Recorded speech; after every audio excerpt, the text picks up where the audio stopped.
Badminton is a dynamic net and court sport requiring speed, agility, power and endurance, tactical awareness and split-second decision-making.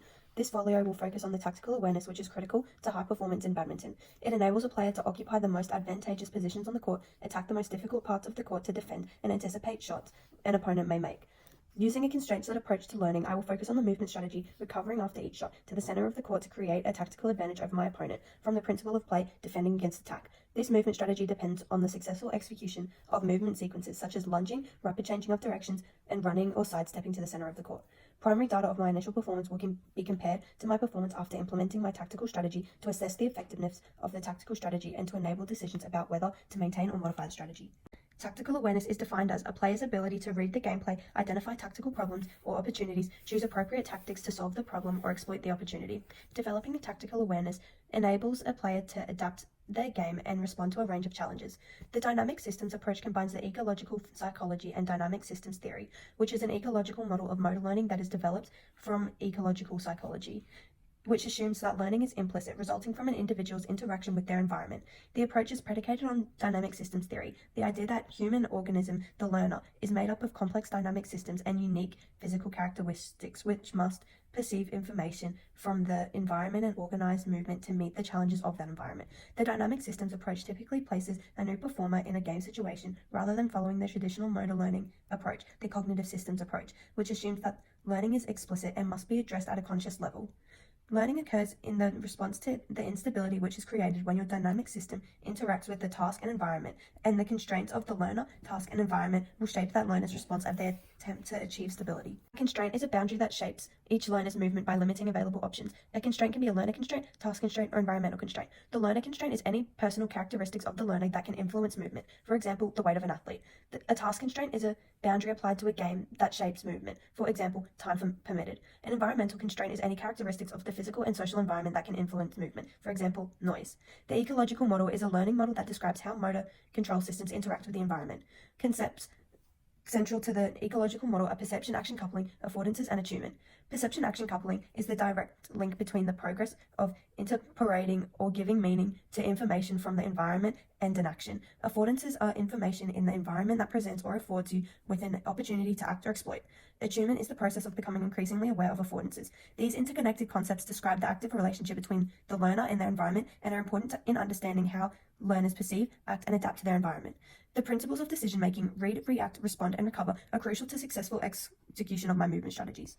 My selective movement strategy, recovered towards a central position after each shot, will repeatedly require for me to be attuned to the opportunities presented within authentic gameplay and act based on my perception of these opportunities. The movement strategy is based on the principle of play defending against attack. In the initial gameplay, the heat of the playing area, an environmental constraint, adversely affected my gameplay. My fitness, a learner constraint, contributed to early fatigue and significantly affected my ability to recover to the center of the court.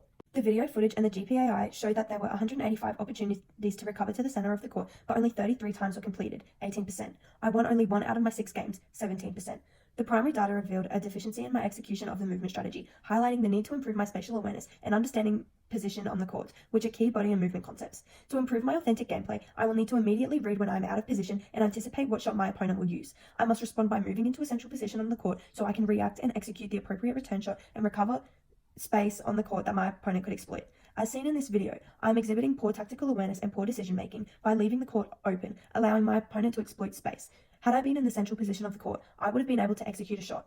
In this video, I showed poor quality in movement and poor spatial awareness by moving toward the center of the court too slowly, allowing my opponent to exploit court space. The correct movement strategy involves movement sequences such as lunging, sideways shuffling, running forward and backwards, and changing direction. These movements require strength and endurance. My lack of these attributes were learner constraints. My fatigue levels, which are evident in the video, were made worse by heat, an environmental constraint. Modified game was developed using a constraints-led approach and the application of the principles of decision-making. The GPAI showed the movement strategy was only successfully executed in 17% of all rallies.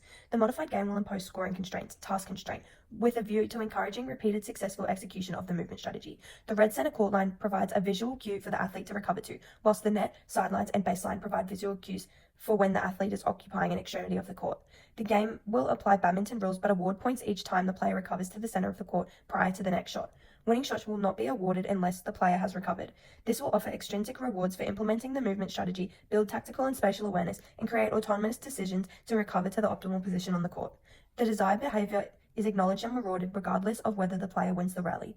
A paper published by the University of Northern Iowa highlighted, if a reward is viewed as informing athletes about their ability in a positive manner, then the rewards will likely foster internal satisfaction and intrinsic motivation. The movement sequences of lunging, rapid changing of directions, and running to the center of the court are demanding, and when constantly repeated, will address the learner constraint, lack of fitness. Scheduling modified games for warmer parts of the day will increase my tolerance to warm environments. Game time will be shortened from first to 21 points to first to 11 points, to reduce the impact of excessive heat on my game. Playing time will then be increased as my fitness and tactical awareness improve. This strategy will address the environmental constraint of high temperatures during the gameplay and my learner constraint of lack of fitness. The learner constraint in my gameplay was fitness. Fatigue was diminishing my performance and my ability to cover to optimal positions. Repeated participation in the modified game is expected to enhance my fitness. Sports modification and minigames have a significant impact on the physical fitness of students.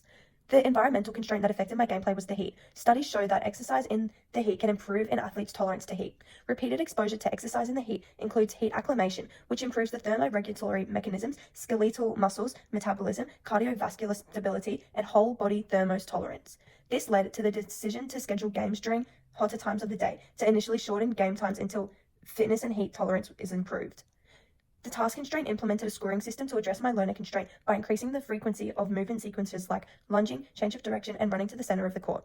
The scoring system aims to remind and reward the successful execution of movement strategies. Success in the activity does not depend on winning rallies, but on the executing of the desired movement strategy, building awareness, reinforcing feelings of competence in the athlete.